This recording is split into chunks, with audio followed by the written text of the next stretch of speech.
Doctor बाबा साहब आम्बेडकर जन्म शताब्दी स्मारक बनने का रास्ता साफ हो गया है। सरकार ने धंतोली पटवर्धन मैदान स्थित जगह मनपा को हस्तांतरित करने का निर्णय लिया है, लेकिन आज भी इस जगह पर स्टार बस डिपो बना है। गौरतलब है कि 25 साल से यह विषय सरकारी दरबार में लंबित था। लीज के कारण यह मामला अटका था। वर्ष 1992 में मनपा सभागृह ने बाबा साहब आम्बेडकर की 100वीं जयंती के अवसर पर पटवर्धन मैदान पर डॉक्टर बाबा साहब आम्बेडकर जन्म शताब्दी स्मारक बनाने का प्रस्ताव एकमत से पारित किया था, लेकिन आज तक यह स्मारक बनाने का सपना ही रह गया। इस विषय पर Republican party of India secular के विदर्भ अध्यक्ष दिनेश अंडर सहारे ने महाराष्ट्र टीवी 24 से बातचीत की।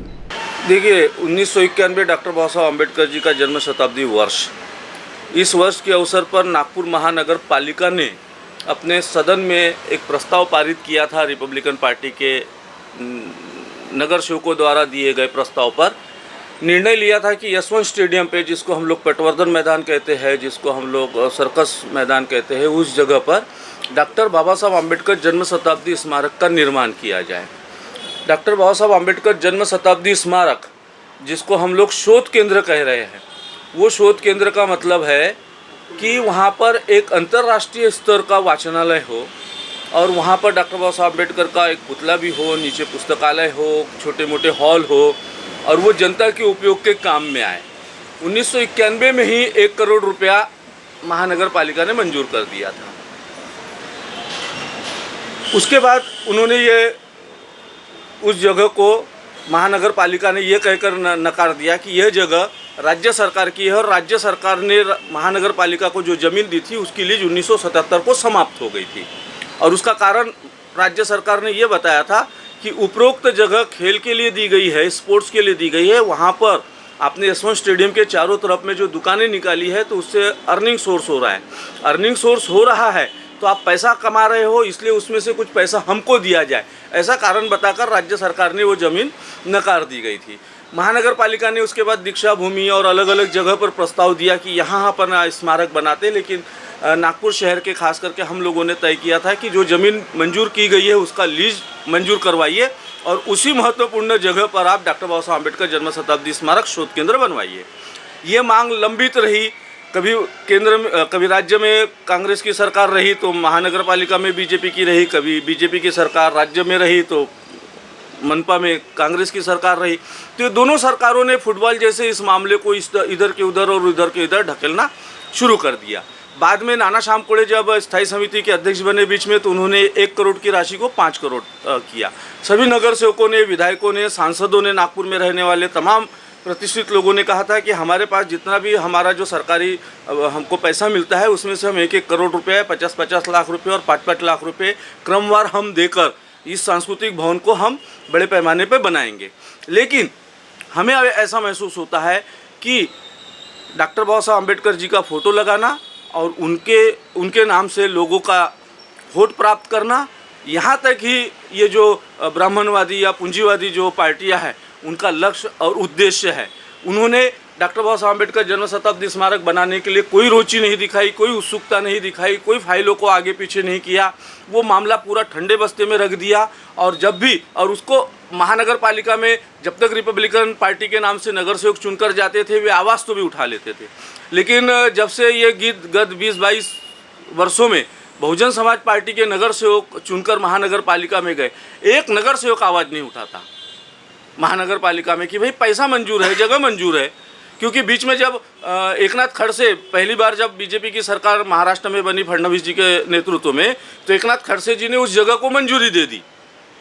मंजूरी हो जाने के बाद, पैसा मंजूर हो जाने के बावजूद भी महानगर पालिका की, कांग्रेस की हो या बीजेपी की सरकार हो या फिर राज्य की बीजेपी या कांग्रेस की सरकार हो, ये लोग कोई इंटरेस्ट नहीं ले रही है उस जगह पर। और उस जगह पर वंश कंपनी का एक बस अड्डा बन गया, वहाँ सर्विसिंग होती, धुलाई होती, वहाँ बसेस खड़ी रख दी जाती है और वो पूरा का पूरा जो राज्य सरकार की ज़मीन है उस पर नागपुर महानगर पालिका ने अतिक्रमण करके रखा है, जबकि वो जगह डॉक्टर बाबा साहब आम्बेडकर जन्म शताब्दी स्मारक के लिए संरक्षित है। उस जगह पर वंश कंपनी ने अपना पूरा का पूरा अवैध कब्जा बनाकर रख लिया है। कई बार महापौर को निवेदन दिए जाते हैं, मुख्यमंत्री आते हैं उनको निवेदन दिए जाते हैं, पालक मंत्री को निवेदन दिए जाते हैं, तमाम कोशिशें, धरना, मोर्चा, आंदोलन, उपोषण, निवेदन, जितने भी संवैधानिक मार्ग है उस मार्गों से आम्बेडकरी जनता गत 30 वर्षों से इस मामले पे लड़ती रही लगातार, लेकिन सत्ताधारियों के कानों पर जूं तक नहीं रेंगी। मैं इस माध्यम से खड़ा सवाल पूछना चाहता हूं सरकार से, फिर वो कांग्रेस की सरकार हो या भारतीय जनता पार्टी की सरकार हो, कि आप लोगों को जब सत्ता प्राप्त होती है तो ये साबित करना आप लोगों के हाथ में है कि देश के संविधान निर्माता रचयिता डॉक्टर बाबा साहब आम्बेडकर जी, इनके नाम से जो जगह मंजूर हो गई है, जिसके पैसे मंजूर हो गए हैं, आप वो स्मारक क्यों नहीं बनाते हो? क्या नाम मात्र के लिए देश में लोकशाही बची हुई है? क्या आपके लिए बाबा साहब को मानने वाली जो रिपब्लिकन जनता है वो सिर्फ वोट प्राप्त करने के लिए एक मशीन है कि उनको भावनात्मक रूप से आप उनके वोट ले ले और सत्ताधीन रहे और बाद में बाबा साहब आम्बेडकर जी के लिए कुछ न करें? और ख़ास करके विपक्ष में रहने वाली बहुजन समाज पार्टी के भी तमाम पार्षदों से के ऊपर भी आरोप है कि वो जब से चुनकर जा रहे हैं उन्होंने महानगर पालिका में आवाज़ नहीं उठाई। उल्टा अभी के जो वर्तमान के जो उनके विपक्ष नेता है जितेंद्र घोड़ेसवार, उन्होंने मनपा को एक हास्यास्पद प्रस्ताव दिया कि डॉक्टर बाबा साहब आम्बेडकर जन्म शताब्दी स्मारक के लिए जो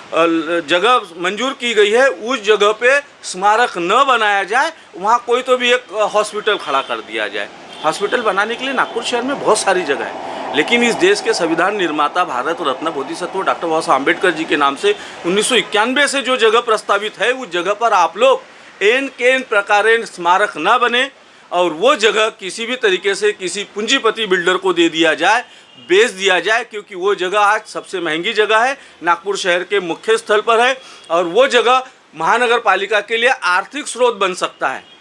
और ये महानगर पालिका का भी फायदा है और आम जनता का भी उसमें फ़ायदा है कि वो अपने सामाजिक, राजनीतिक, सांस्कृतिक कार्यक्रम वहाँ कर सके। कई लोगों को वहाँ नौकरियाँ मिल जाएगी, कई लोगों को सुविधा मिलेंगी। जो बच्चे हैं, जो अंतर्राष्ट्रीय वाचनालय बनेगा तो वहाँ बैठकर अपना परिवार का, अपने देश का और अपने भविष्य बना सकते हैं। इतनी अच्छी जगह पर गलत मानसिकता के लोग बैठने की वजह से, सत्ताधारी बनने की वजह से ये स्मारक आज भी प्रलंबित है। महाराष्ट्र टीवी 24 के लिए ब्यूरो रिपोर्ट नागपुर।